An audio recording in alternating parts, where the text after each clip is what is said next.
বিশিষ্ট ইসলামী scholar doctor Mizanur Rahman Azhari বলেছেন, দেশে আমরা চাঁদাবাজি দখলবাজি চাই না।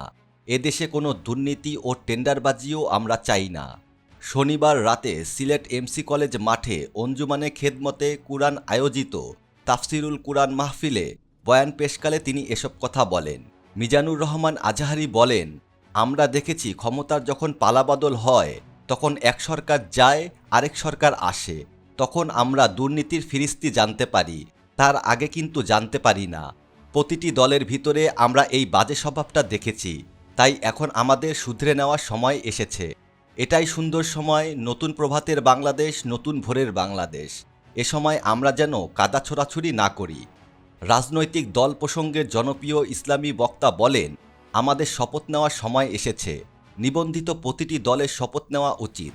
আমরা আর কোনোদিন চাঁদাবাজি ও টেন্ডারবাজি করব না, সবসময় দেশের পক্ষে থাকব। রাজনীতিতে আসার বিষয়ের প্রশ্নে তিনি বলেন, নাগরিক হিসাবে দেশের যে কোনো সমস্যা অসঙ্গতি নিয়ে মত প্রকাশের অধিকার রয়েছে। এজন্য আমাকে রাজনীতিতে আসতে হবে এরকম মন্তব্য করা ঠিক না বলে জানিয়েছেন জনপ্রিয় ইসলামিক বক্তা মিজানুর রহমান আজহারী।